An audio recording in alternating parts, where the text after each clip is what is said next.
अस्सलाम वालेकुम, सत श्री अकाल, नमस्ते, आदाब। तो कैसे मेरे भाइयों, अभी इस वीडियो में बात करेंगे सऊदी अरब की लेटेस्ट अपडेट और आप सबके सवाल के जवाब होंगे इस वीडियो में। तो वीडियो लास्ट तक देखिए ताकि आपको पूरी जानकारी हो जाए।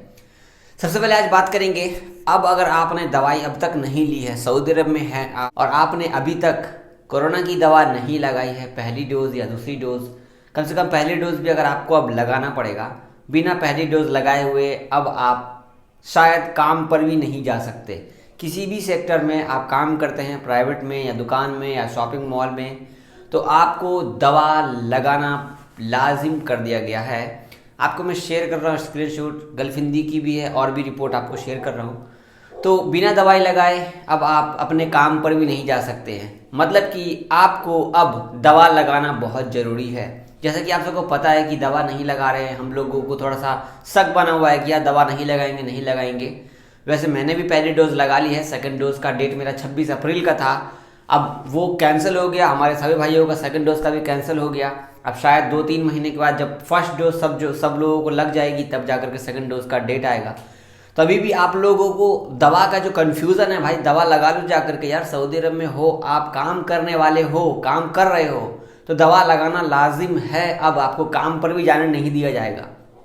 और बात रही आपको अपॉइंटमेंट नहीं मिल रहा है, आप अभी भी किसी भी वक्त किसी टाइम आप ट्राई करते रहिए, एनी टाइम 24 घंटे में किसी भी टाइम आप ट्राई करते रहिए। जो टाइम मिले सेलेक्ट कीजिए, डेट सेलेक्ट कीजिए, आप अपॉइंटमेंट ले सकते हैं दवाई लगाने का। आप रियाद में, दम्माम में, आप कहीं पर भी हैं, पूरे सऊदी अरब में आप कहीं पर भी हैं, तो किसी भी टाइम आप, खास करके भी देखो रमज़ान चल रहा है ना, आप अगर दोपहर के टाइम पे ट्राई करेंगे ना तो आपको पक्का अपॉइंटमेंट मिल जाएगा। आप सब जल्दी से जल्दी अपॉइंटमेंट लो और दवा लगा लो, शायद आपको काम पर जाने नहीं दिया जाए। ये ऑफिशियल अनाउंसमेंट है, मैंने अभी आपको शेयर कर दिया है। आप भी अपने दोस्तों को बता दीजिएगा कि भाई आप दवा लगाए बगैर आप काम पर भी नहीं जा सकते हो। आपके मैडम, आपके कफिल भी बोलते होंगे दवा लगाने के लिए, तो अपॉइंटमेंट ले लो।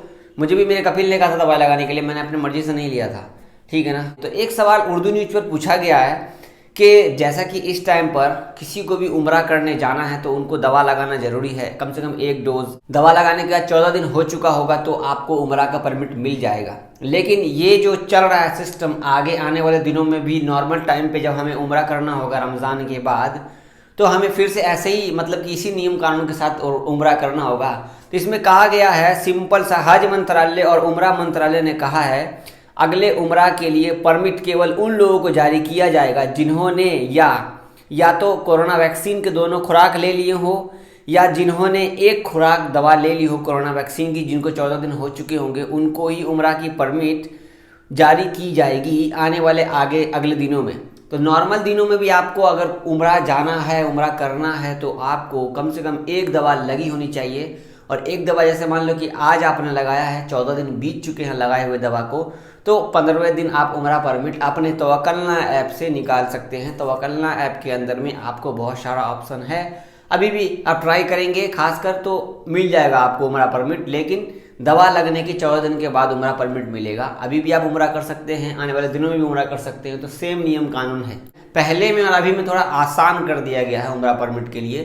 तो आप लोग जब उम्रा करना चाहते हैं तो आप सब अगर दवा लगा चुके होंगे तो आप उम्रा कर सकते हैं। ध्यान दीजिएगा, अगर आप किसी थर्ड ऑप्शन ट्रैवल वाले से या किसी से कांटेक्ट करके उम्रा जाते हैं तो आप पक्का पहले पता कर लीजिए कि आपको जो परमिट दिया गया है वो परमिट सही है या नहीं है, कोई फेक तो नहीं है। क्योंकि परमिट गलत होगा तो आपको 10,000 रियाल का जुर्माना आएगा। देखिए, मैं हमेशा इसलिए बात बोलता हूँ ये जुर्माना वाला, कि 1 रुपये का जुर्माना हो या 10 रुपये का जुर्माना हो, वो आपको ही देना है। तो एहतियात भी आपको ही बरत करके जाना है ताकि आपको लॉस प्रॉब्लम ना हो, ठीक है। अब बात करते हैं सऊदी अरब की कोरोना की अपडेट। तो आज है 7 मई और आज 1039 केस निकले हैं, 1061 ठीक हुए हैं, क्या बात है।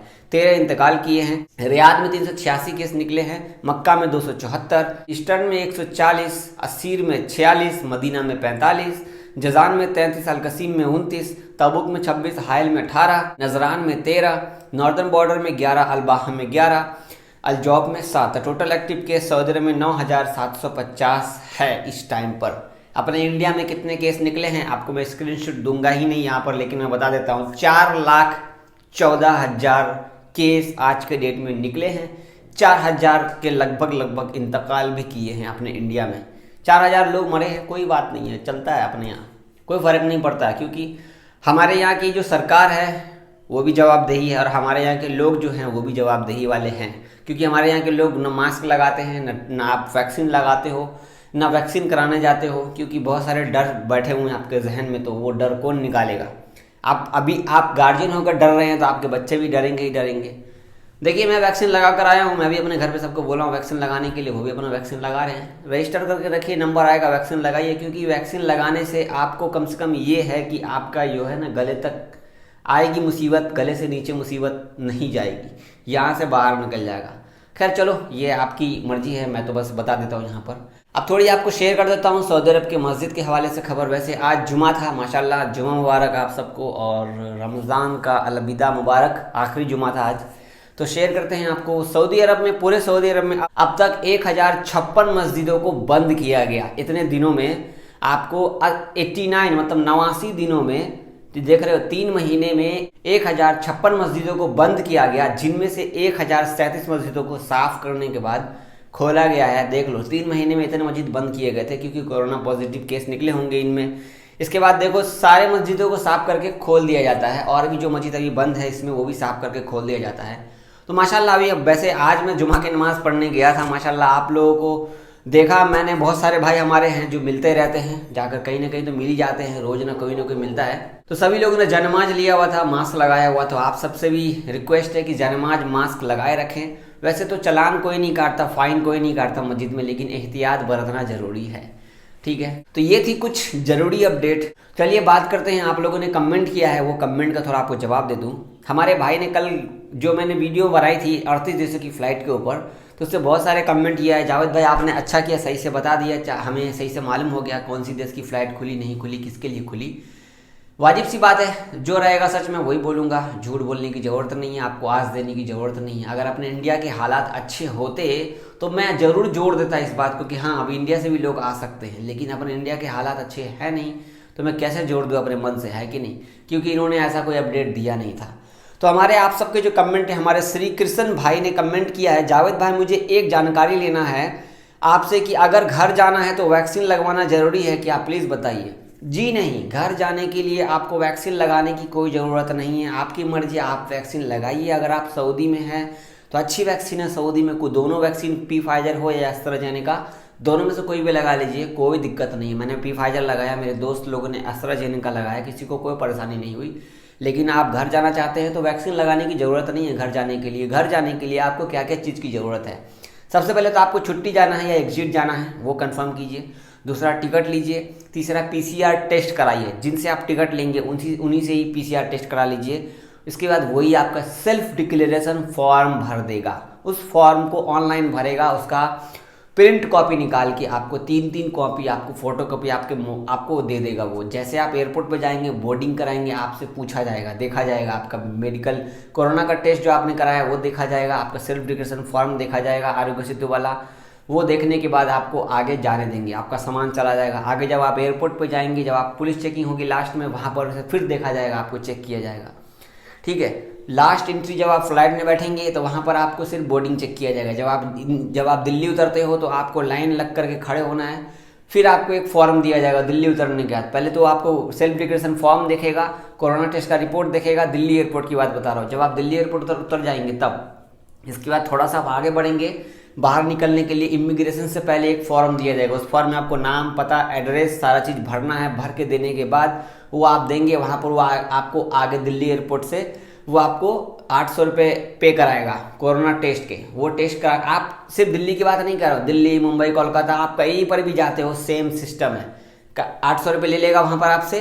इसके बाद वो आगे आपको भेज देगा, जाइए वहाँ पर टेस्ट करा लीजिए। तो आपसे वो टेस्ट कराएगा, आपका मोबाइल नंबर सब कुछ लेने के बाद आपको घर जाने देगा। आप कहीं भी जा सकते हो, लॉकडाउन हो, कुछ भी हो, आपको टैक्सी वगैरह चल रहा है, कोई दिक्कत नहीं है। अभी आपको यहाँ पर इतनी इन्फॉर्मेशन मिल गई होगी, जो भी भाई इस टाइम पर घर जाने वाले हैं, ठीक है। ऐसे ही सभी एयरपोर्ट पर सेम है। हमारे मोहम्मद मिराज भाई ने कमेंट किया, सरकार से ज़्यादा लापरवाही इंडिया का डॉक्टर हैं।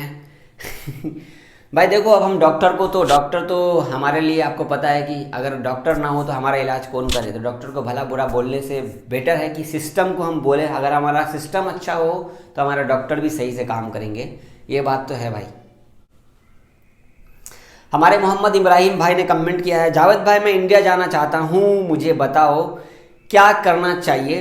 30 जून का एग्जिट लगाया है, मैं रियाद में हूँ, मेरी तबीयत ठीक नहीं है इसलिए जाना चाहता हूँ। इंडिया का एयरपोर्ट पर परेशान तो नहीं करेंगे सऊदी से, क्या क्या पेपर लेके जाना चाहिए मुझे बताओ। तो इब्राहिम भाई अभी मैंने पूरा सिस्टम बता दिया है, यही सब चीज़ है, मैंने भी आपको बताया थोड़ी देर पहले, देखा आपको समझा दिया पूरा, तो समझ गए होंगे आप। बड़ा ही आसान है यार, कोई टेंशन नहीं है घर जाने के लिए, आपको अपने देश आने के लिए कोई नहीं रोकता, ठीक है। तो ये थी थोड़ी बहुत अपडेट, आप सबको शेयर कर दिया हूँ, आप सबके जवाब दे दिया हूँ। अगर आप हमारे चैनल पे पहली बार आए हैं तो हमारे चैनल को सब्सक्राइब कर लीजिए, वीडियो लाइक कर दीजिए, फेसबुक पे देख रहे हैं तो ऊपर फॉलो कर लीजिए यार, वीडियो शेयर कर दीजिए, फेसबुक पे भी शेयर कर दीजिए, आगे नए नए लोगों तक वीडियो जाए। कुछ पूछना तो कमेंट कर सकते हैं, लाइक कर देना, वीडियो शेयर कर देना, दुआ में याद रखना।